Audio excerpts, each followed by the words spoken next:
Okay, this is going to be a very strangely technical, thematic kind of topic for me to talk about. So I take no joy in getting into the quite tawdry details of this very technical and strange issue that involves morality and legal structures and constitutional frameworks. So this is predominantly the heading of this recording will probably be something like, sort of on DeSantis's Floridian solution to the conundrum of, the the problems posed by, the woke social justice, kind of cultural movement, anyway. So I am I am myself on the fence on DeSantis's response to big tech censorship. When I mean that I'm on the fence, I'm not morally on the fence. I think DeSantis is an eminently decent moral agent, and he's doing the best. The point when I say that I'm on the fence, I mean I'm on the fence whether it passes constitutional muster. I think that DeSantis's policy or legislation now in Florida is does I'm on the fence whether it breaks the American constitutional structure. And even if it doesn't break the constitutional structure, I mean, by the way, I applaud DeSantis. I think that his efforts and what he is trying to do in Florida and what he has done in Florida, it's good to progress this line of response. This will lead hopefully in the future to the resolution of these things at some point. So I don't this critique is not a moral detraction from DeSantis and his project, which I'm completely on board with. The sentiments that are driving DeSantis are so respectable and decent. They must be applauded. What I'm critiquing in some sense is the structure of the American constitutional framework. And I'm going to thematically get into this because even if DeSantis's solution does pass constitutional muster, I want to explain the resulting conundrum and the resulting inconsistency, which then the general body politic and the general political, it will precipitate a new problem into the future, and this will go towards proving my point that there is fundamentally something deficit and inadequate about the fundamental structure of the American system. Okay, and I've made this point many times before, but this is just going to be a slight reiteration, but also in view of DeSantis's valiant grappling with trying to solve these problematic issues. Now, I don't want to say that DeSantis is a very intelligent person. He obviously understands these issues. He frames it quite transparently himself when he says these are unprecedented problems that were not foreseen by the founders. So I think that he even, in some sense, perhaps technically concedes that it's that we should perhaps all be on the fence about whether this passes constitutional muster. But his sentiment is still in keeping with the the fundamental ethos of the American structure, which, in my view, is not morally exact and reasonable enough in the final analysis. Because, in some sense, I think a faithful summary of what DeSantis is using as the bulwark against this pernicious thing that he is fighting against valiantly, but essentially the logic underlying the policy that he has now been able to work with people and promulgate within Florida is that essentially that the democracy must trump centralized private power, which is seemingly oligarchical.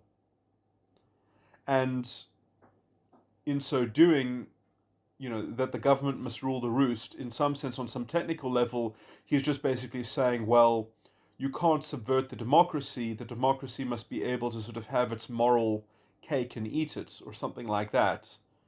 And the reason why I'm technically on the fence about this is because, the argument will turn around whether it is very easily capable of etching into the law in America that, basically defining a concept of a common carrier, defining a concept of essentially a platform, and let's say an organelle or a piece of let's say the public good, and that essentially you have to kind of create a very stable, almost kind of common law principle and sort of common sense idea about something that is necessary for democracy, and that would otherwise lead to a kind of paradox of democracy, in that if private centralizations of power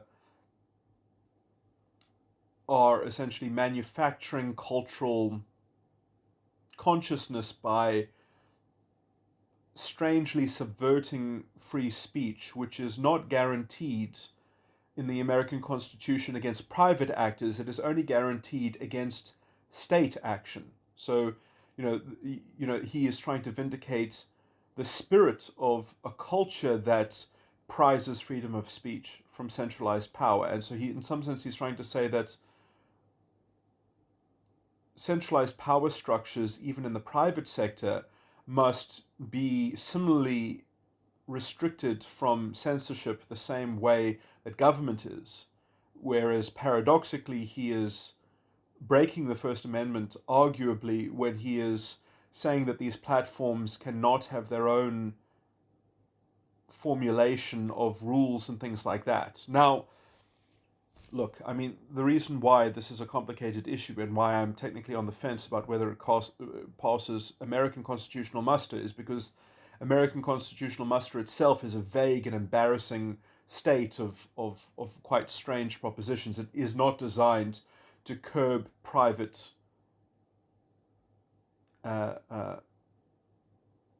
let's say private policy in the private sphere. It's only essentially a bulwark against government cultural imposition, which it can be argued that DeSantis's policy is an imposition on the natural development of private life and culture, or something like that. So it's quite interesting that essentially DeSantis and the American system could be called a hypocrite, essentially. Now, I don't think he is a hypocrite. I think that the system itself lends itself to this paradox because it doesn't have enough principles in its founding structure or in its fundamental framework. That essentially also what DeSantis is trying to do is he's trying to say that, now look, I come from a different legal tradition that actually has a proper full set of principles where the law itself is actually independent of politics, and there are enough tools and instruments to use reason against other private actors, that there are enough duties in my legal tradition that you can say, no, you have not acted reasonably. And in some sense, before my country had a constitution, it didn't. It had a lot of this covered in both the common law and the substantive law that was inherited from the Roman Dutch. That reasonableness is essentially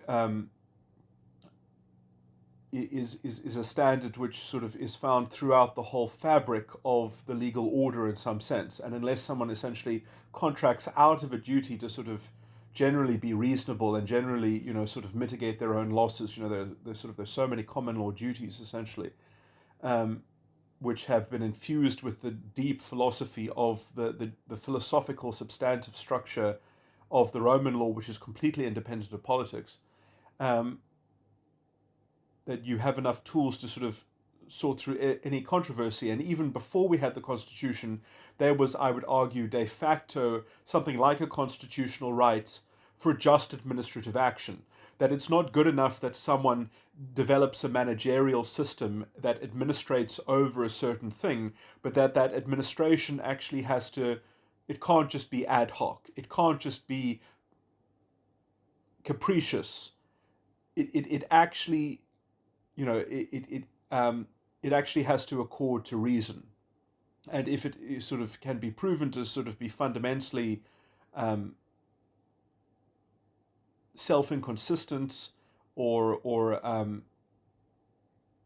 create strange paradoxes that lead to the abrogation of the public good or the subversion of decent or almost sort of basic common sense. In some sense, I know that look, I mean, there detailed law that goes into this, in terms of the philosophical extrapolation. I'm just giving a summary of this kind of stuff.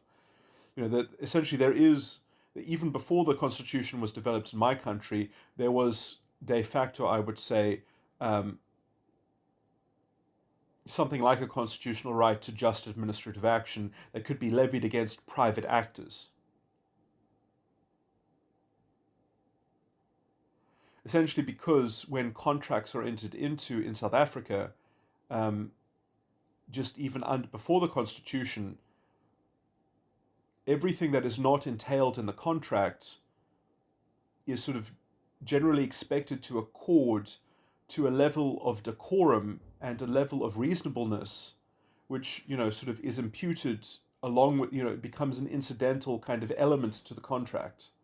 And anything in the contract which specifically sort of abrogates sort of basic common sense and standards of reason are just regarded to be void because they're against public policy. They're just, sort of, they're anathema. It's just sort of, they're unenforceable, and in some sense,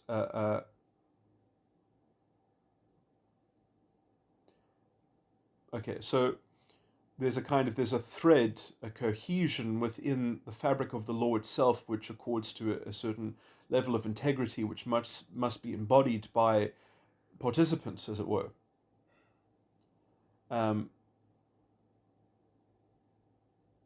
And it's quite hard to sort of derogate, to derogate from that standard of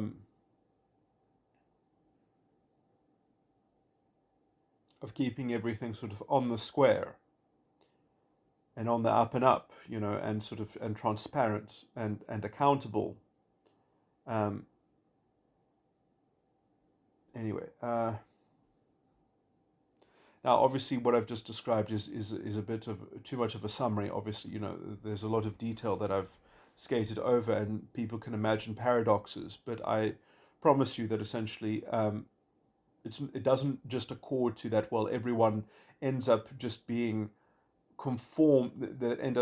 everyone conforms to these sort of general expectations that society expects of them. That essentially people are expected to actually have their own coherence as individuals, as contractors, and if sort of people go in eyes open, they can't just merely say, oh, okay, well, actually no, I revoke my own or renunciate my own sort of eyes open contractual liability. Sort of contract law is obviously quite a complicated field. It's quite a sophisticated field of law in which so many things sort of come into the order in which these ethical and moral and but predominantly issues of reason are, the process in which they are taken into account is very important. And essentially America has outsourced that kind of assessment and adjudication in some sense to the legislature, to the democracy. The democracy gets to decide how the process of that moral inquiry, as it were, that then the judge in a court case or in a trial is merely the secretary and the representative that must faithfully accord to that recipe. And anyway,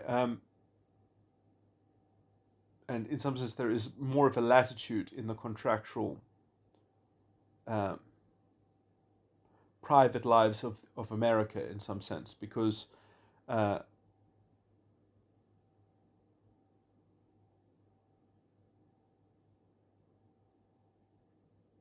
anyway, it's like, look, it's hard to make solid generalizations about America, because I would just say that the state of the structure that you inherit from the constitutional framework is just, it's fundamentally untenable, because it's sort of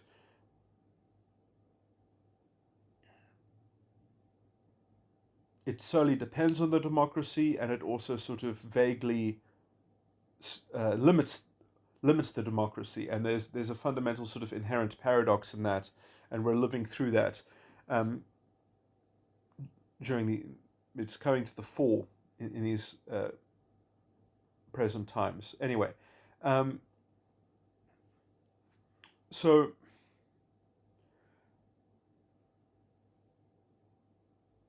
so if DeSantis is able to sort of create the stable concept within the law essentially, and say that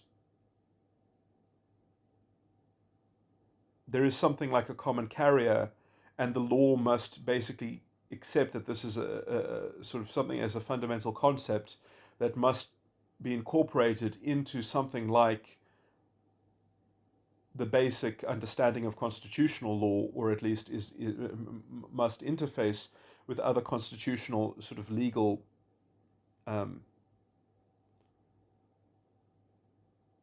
must align with constitutional jurisprudence.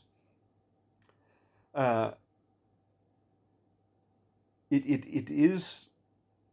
Let me point out the problem with this. The problem with this is that you therefore would be holding the private sector up to a kind of iniquity, a kind of a strangely inconsistent higher standard than the democracy itself, because the democracy itself is capable of moving the goalposts whenever it so wishes, changing its mind about how to regulate these things.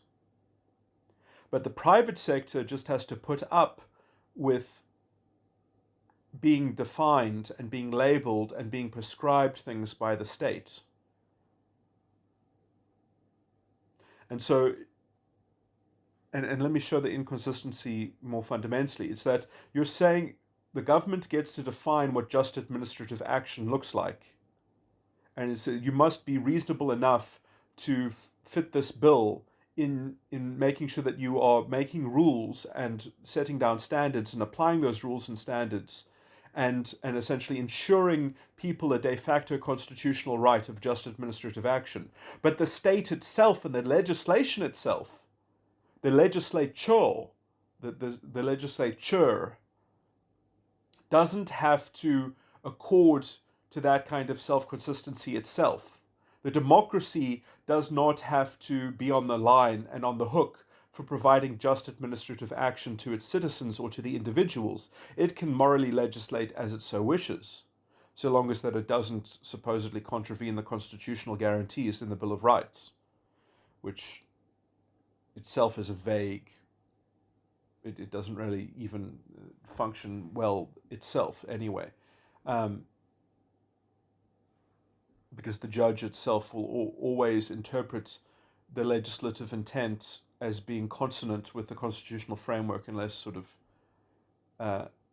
they are sort of apparently so contradictory that they can't be reconciled. But the judge will always try to save the maximum scope of legislative fiat in some sense. But sorry, I'm talking about these things in a lot of different,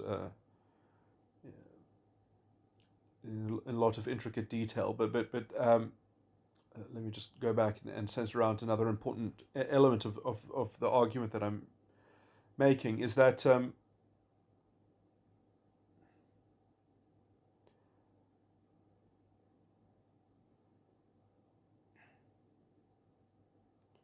the democracy gets to define what is reasonable in terms of just administrative action against the private sphere, but the individual citizen doesn't get to do the same thing against the democracy, doesn't get to take the legislature to court, except when it's relying on vague constitutional lines in the sand which constantly get redrawn anyway. So the democracy gets to continually move the goalposts, and the private sector has to dance to the tune of the democracy. And then you've got the same thing that you are complaining about in terms of Silicon Valley is the democracy is capable of perpetrating when DeSantis is crossing this line into regulating private cultural just administration, as it were, or wishing to define certain requirements, almost procedural requirements. If you're going to have administration and standards and rules, they must at least be iterated. They must be properly laid down. They must come in the package of criteria. You can't expect people to follow rules which are vague or nebulous. That's a kind of injustice that you are subjecting people to. And then the platforms can just say, well, people don't have to use our platform. They are accepting the terms of service. So this is a private contract. Go away, Mr. Government. And quite frankly, constitutionally, I think that they might have a general point.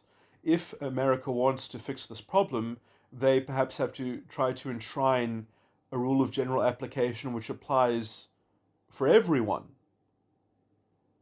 that applies against the government as well as the private sector in enshrining a system of just administrative action, or enshrining a right for the individual of just administrative action, which can also be applied.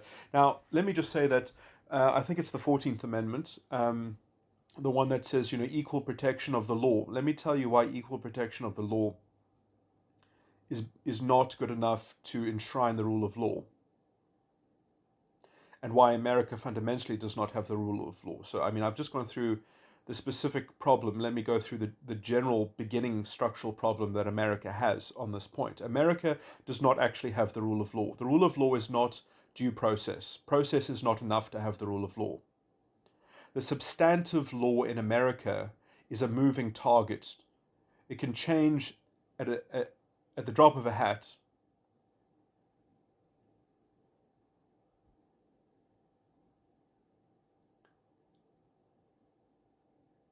And so you can always just kind of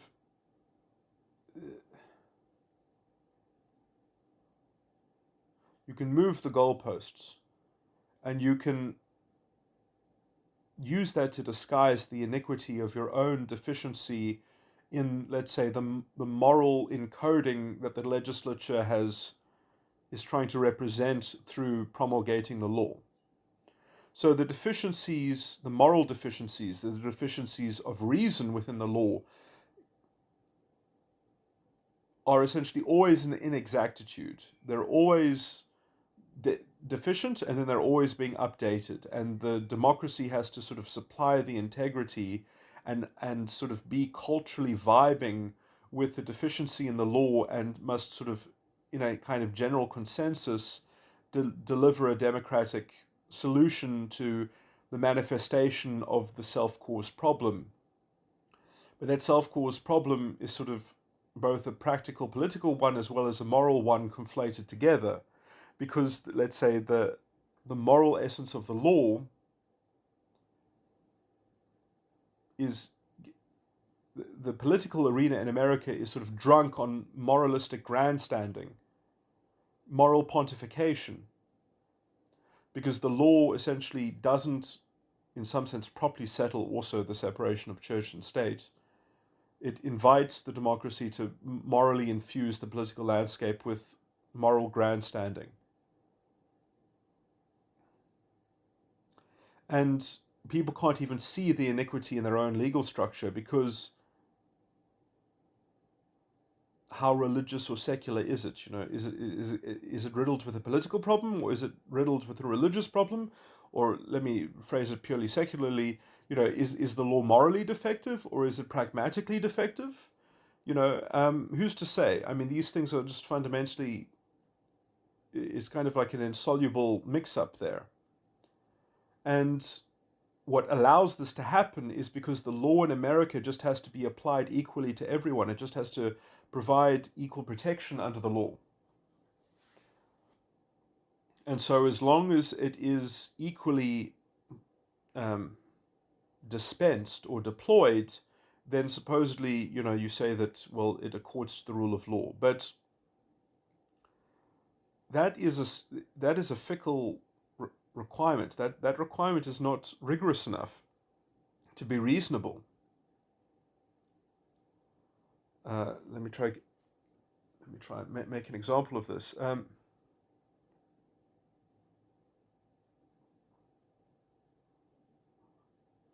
You can't go into a court and say this law is unreasonable. You can only rely on a constitutional right and say, this is inconsistent with the Constitution, um, reinterpret it and save me from having my rights deprived from me. That's the only defense you have in court, essentially. Or you have to use some other part of the legislation to use as a shield against what is being levied against you right there.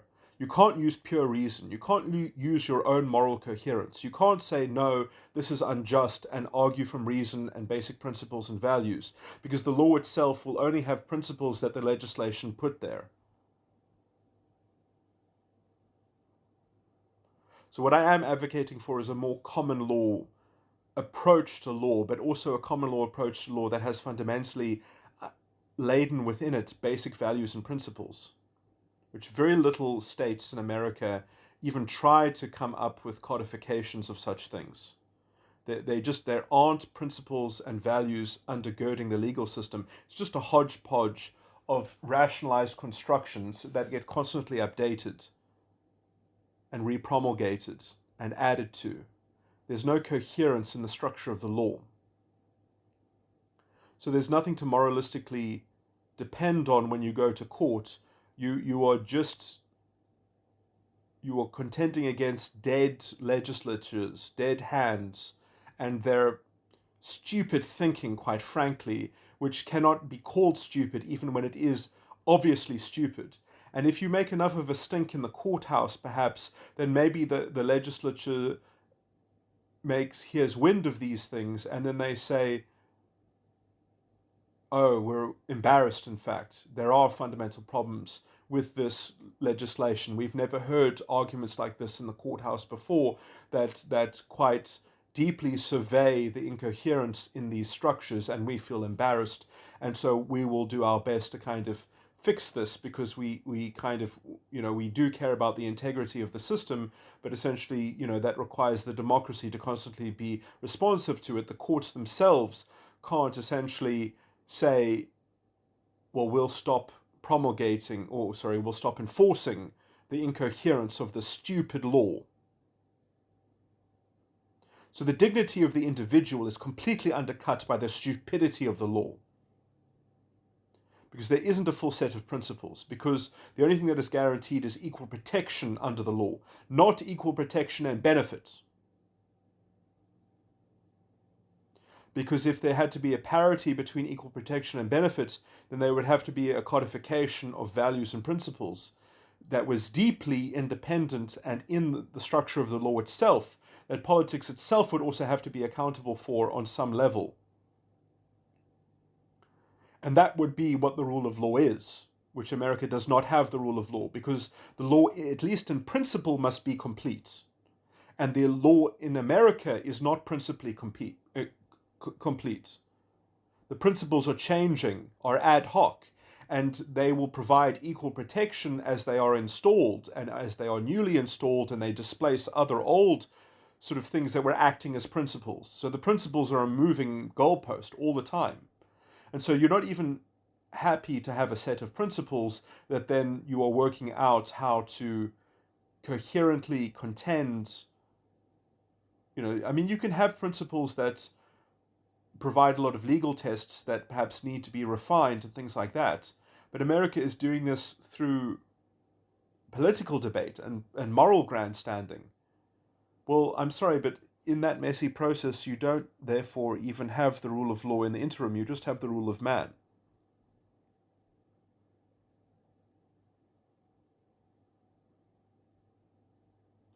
And now you have to choose between, well, is it going to be the rule of man of the democracy, or the rule of man of the private centralized power that you call Silicon Valley, which is, in my view, just a reflection of the democracy in America, sort of your chickens come home to roost.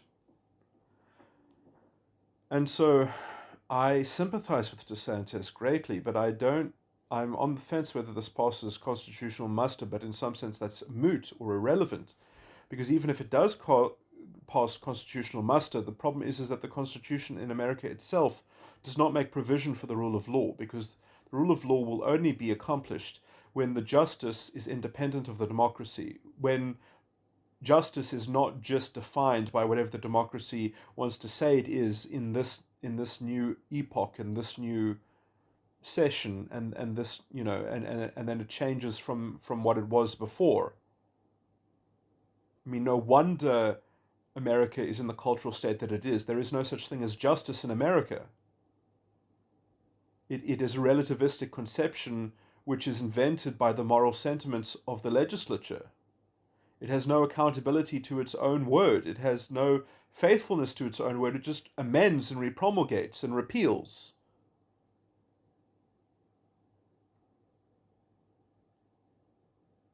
Which then also requires everyone to be completely beholden to the majority, to the tyranny, the moral tyranny of the majority, so long as it procedurally applies what it does evenly, but it won't substantively have to account for the incoherence and stupidity of itself.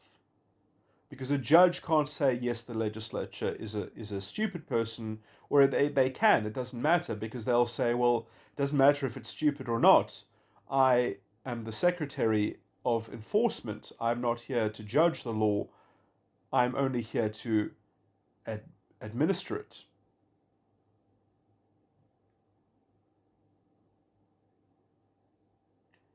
Now, if the legislature wants to invent something like a general concept as a common carrier, and then impose, let's say, procedural restrictions, I think that it's treating these, let's call them big tech oligarchs. I don't know. I mean, is it treating them with equal protection? I mean, it's sort of, it's the whole thing is so fickle. It doesn't, it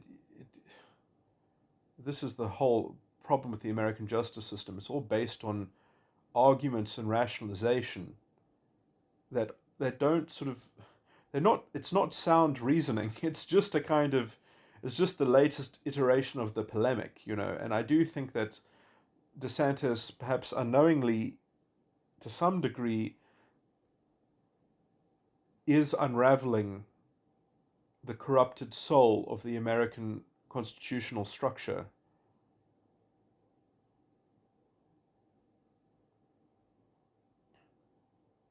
And he does so necessarily because, this is a problem that does need to be solved. But I think that at the same time, it does look up the skirt and it does unravel the structure of a system that is a prostitute to the rule of man and does not accord to the rule of law. It does not properly have the rule of law. You need laws of general application, and you can only have general laws of application if the law provides equal protection and benefit, not just equal protection.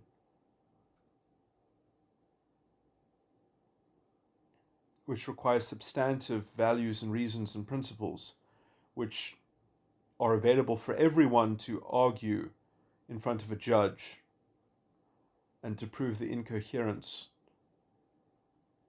of the law, or to evidence the incoherence of the law that then can receive remedy.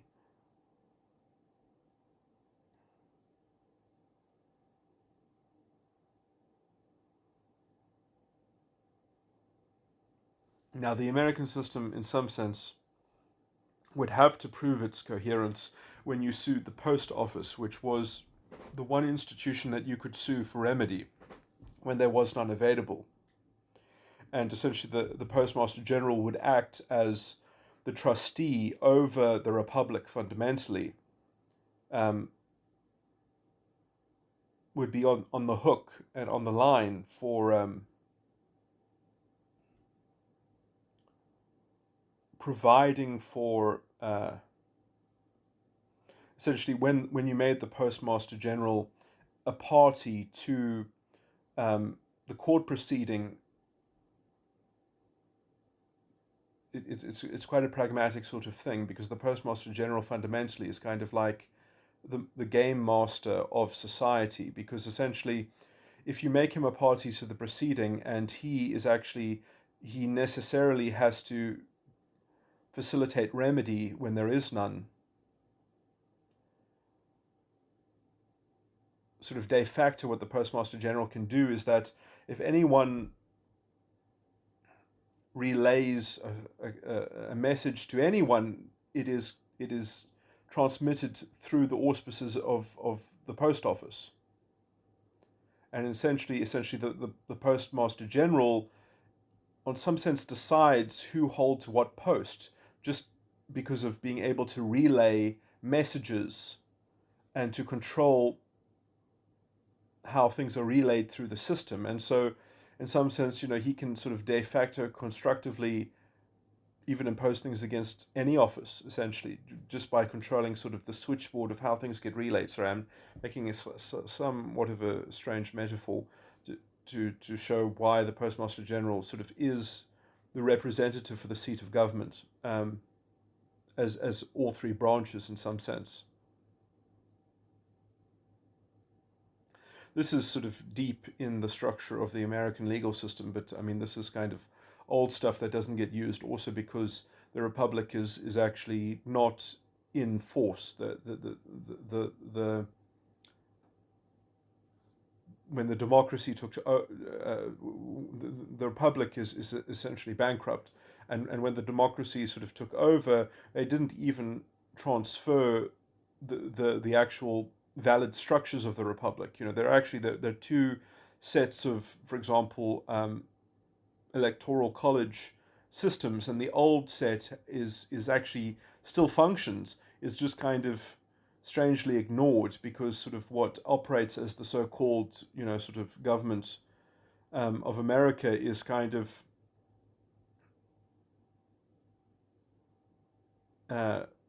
sort of is operating under the bankruptcy of the Republic, and is sort of under the sea of and under the stricture of the law of admiralty, which is somewhat assisted by the insolvency of the Republic.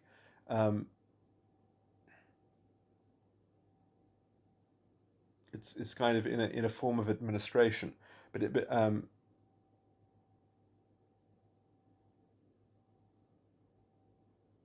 anyway.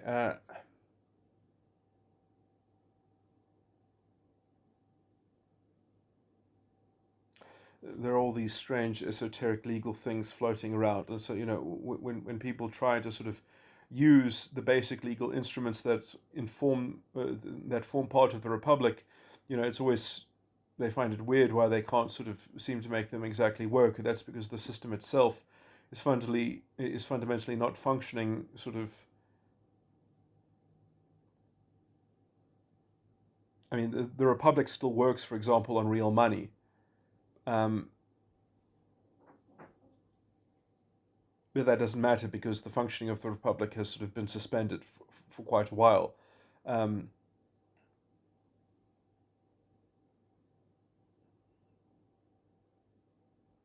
There are all these sort of strange legal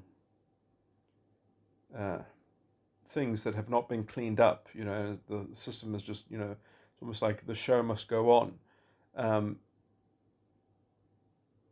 So there are lots of little details that have just sort of piled up and created sort of strange tensions and paradoxes, and in terms of even how the money system works and how the economy works and how these things are connected. It's really is a sort of a den of vipers and snakes, and the whole thing is very sort of weird and complicated. But anyway, I mean, it was only until sort of, I think it was only from the 1950s that the Bill of Rights in the federal constitution was considered to be applicable against the states and not just the federal government. So the idea that the federal constitution and the Bill of Rights were part of the American ethos. This is a modern, even kind of invention. It's sort of, it just shows the kind of the ideological uh, propaganda around sort of the so-called national American identity, and just sort of there's so many contradictions around structure, and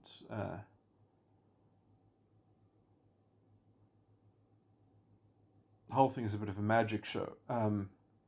And where does integrity, where can it be found in such a kind of, in such a strange relativistic system, which essentially, in some sense, what has allowed America to eke through these strange subversions of structure is essentially because even the basic premise of the federal constitution is a complete dependence on democracy. That it doesn't matter because the democracy is the king in America.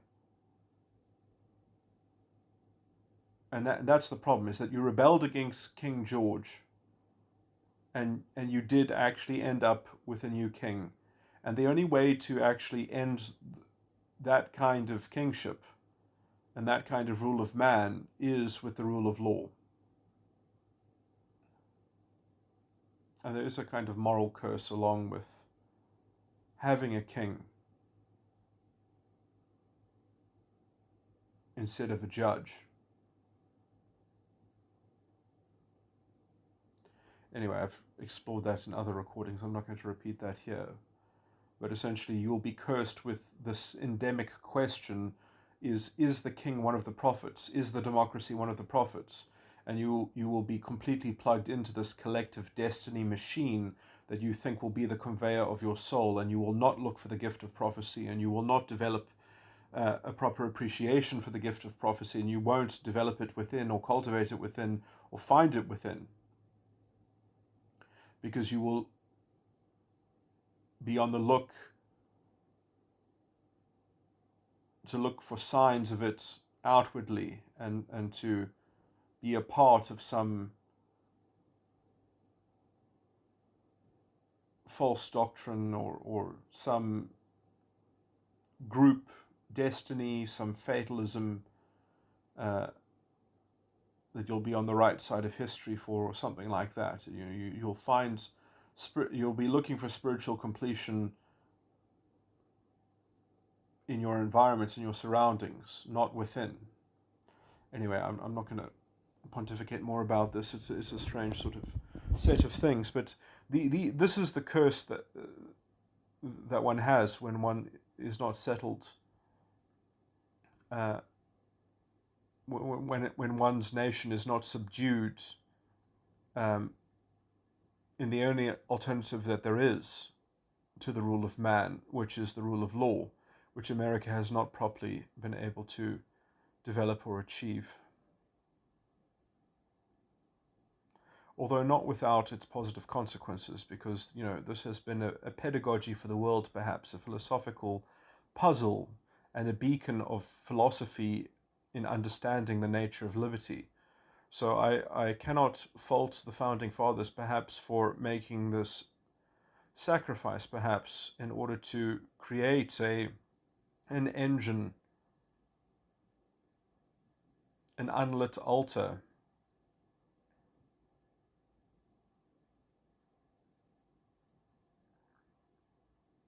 to help develop the question. But it, in its current state, is certainly, I think, incapable of rendering its own answer to the question which it's strewn within, which is, let's say, the most subtle exemplification of the failures and the breakpoints of why the rule of man is essentially fundamentally untenable and irreconcilable with propounding a kind of self-coherence. And, I think DeSantis on some level is trying his darndest to solve for these problems without doing the overt subversion of the American ethos, which is the McCarthyist solution. Another way to solve this problem is to go the McCarthyist route, which does explicitly break the constitutional framework. It does break the system of a private democracy, a private citizenry that gets to use its democratic, then you are overtly flouting your own structure and stricture to go the McCarthyist route. But that is, I think DeSantis is just kind of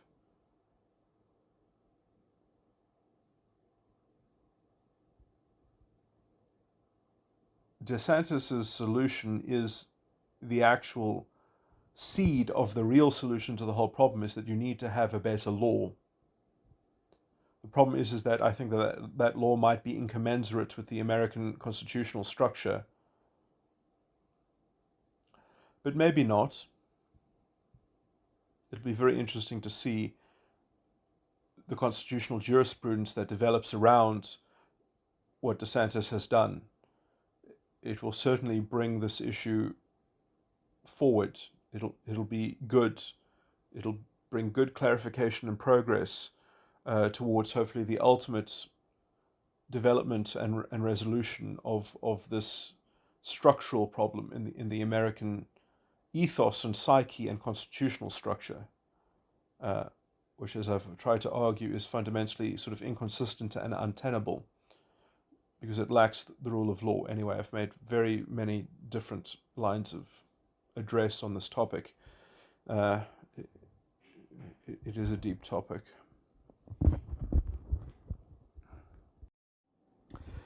This is a further recording that I'm addending onto this subject. I'm very excited by this move by DeSantis, because essentially the eventual, hopefully this comes before the court at some point, so that it is structurally received within the American jurisprudence. What excites me and what I am anticipating is that when the court finally has to render decision around this and actually rationalize it somehow, however it's going to be rationalized is going to be a bit of a poison pill. But at least then you're going to have some semblance of wording about how it's going to innately contain the paradox. It's going to innately contain the contradiction. And how that contradiction will be reasoned out will be the future, what's the word? It will be the future ground of toxic, the inherent contradiction will then be able to be embodied in a new form, and that will hopefully accelerate towards its final resolution, because it'll be more fully rendered. It'll move forward. Now, obviously, the courts will perhaps want to avoid this, because in some sense, if they rule against this, they're ruling against the democracy, but then they're also sort of showing that the democracy itself is incapable of solving this kind of problem, or at least is restrained from solving this kind of problem in the constitutional American structure. But they could fudge it either way. They could come down on either side of this. And that's, in my view, just how weak the structure of the American system is, or that they have to fudge it one way or the other.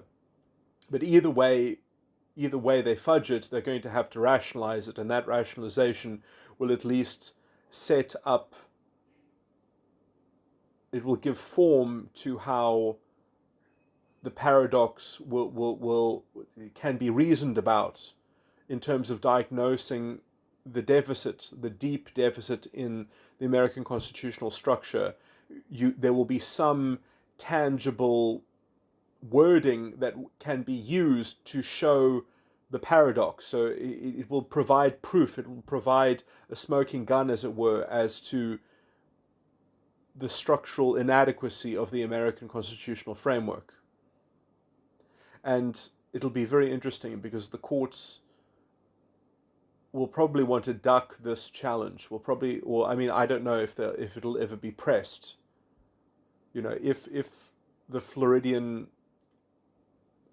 let's say, imposition of having standards for administrative processes which are applied by these big tech platforms,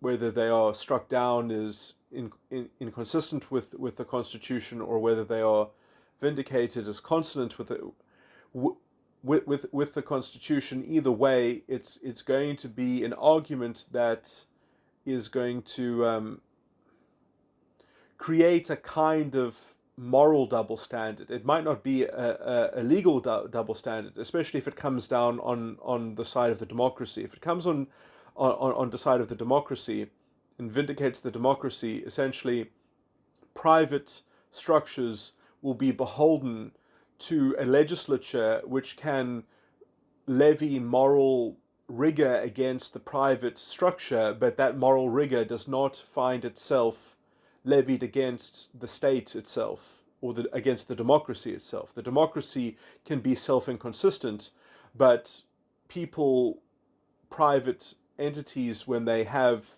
administrative processes, they have to accord to the requirements, the moral requirements which are set by the democracy. There's a disequilibrium there. There's an inherent basic sort of thing that breaks the American ethos, I would argue, that is even trying to be vindicated by DeSantis. The only way to cut through this is to have a universal criteria that applies against everyone, including the government itself, including the state itself. And so, the state wishing to apply these strictures onto the private sphere, but not allow the individual citizen to use these kinds of, let's say, drawing up rules of natural justice and natural fairness or natural reasonableness, will apply to everyone except for the democracy itself, and that's one of the manifestations of this rule of law, is this kind of this one of the manifestations of the rule of man, is that there's this kind of ad hoc, self-relativistic sort of this dependency on a kind of self-exempt relativism that gets to be the arbiter and the judge of all things. The democracy which is the king of all, breaking the division between the private sphere and public authority, or government power and private freedom. So either way, there's a kind of contradiction here. The only way, I think, to settle that contradiction is to actually properly institute the rule of law, which America structurally does not have, which DeSantis is trying to invoke the spirit of in his legislation. But I think that legislation does fundamentally break the mold of the American structure. Okay, so I'm just repeating my general case and this kind of polemic that I'm drawing here. But I do, and I'm excited in my anticipation of how it will be received by American constitutional jurisprudence, because either way, they won't be able, either way, I think they will fumble, because it is inconsistent. It is right, but what DeSantis is doing is correct, but it is inconsistent with the American structure.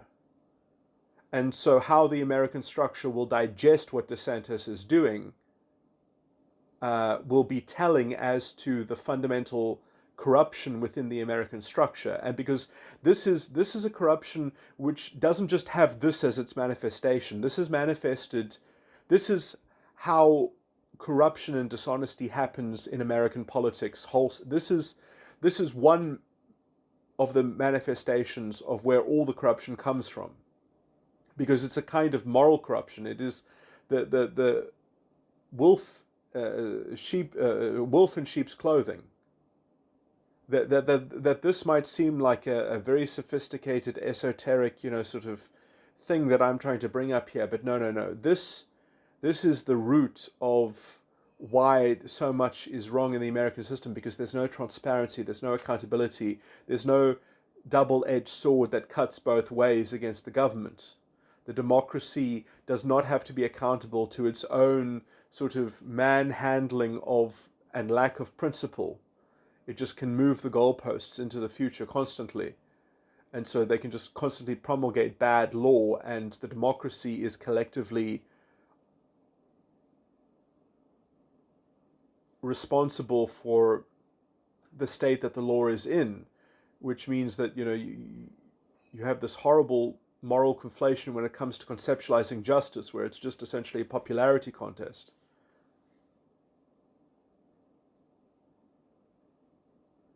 If the majority endorses it, they can redefine justice. It leads to this, what I've described as this kind of American troll mentality, where justice is fundamentally caught up in this disgusting democratic relativism. One can sympathize perhaps with the cynical realism about that, but if you're going to have a supreme constitution, you rather shouldn't waste it on just exalting democratic fiat. What's the point of having a republic if all it does is exist in the most feeble way that operates only in the rented space from the democracy?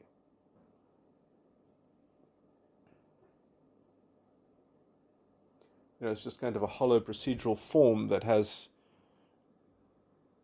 no real substantive guarantees, only procedural guarantees, which are, in some sense you can say, the people will morally be accountable for the state of government that they end up enjoying.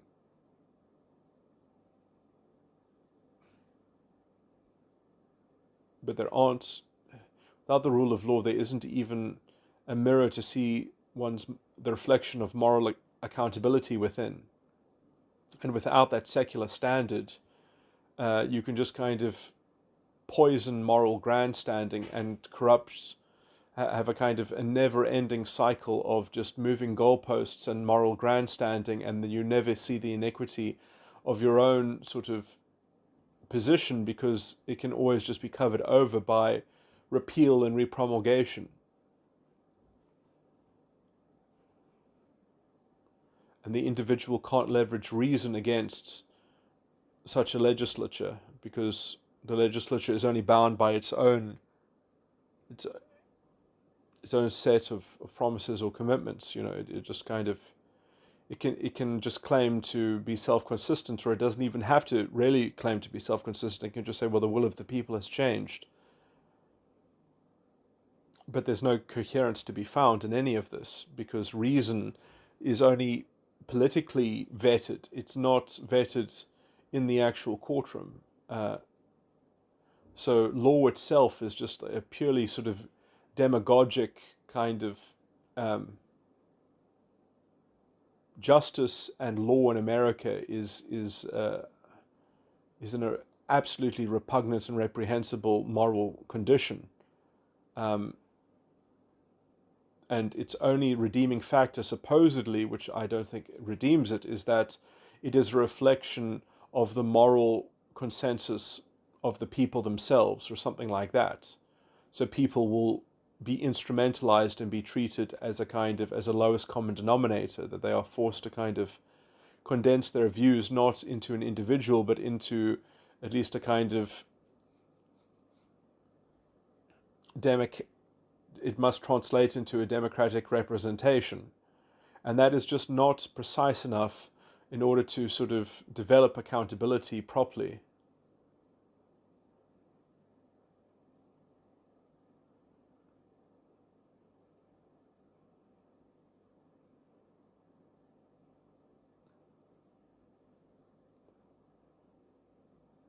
And when in courtrooms and courthouses people put the state of the law to shame, there is no receptivity to such shame in the courtroom.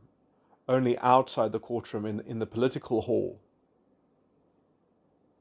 if there is even sensitivity at all.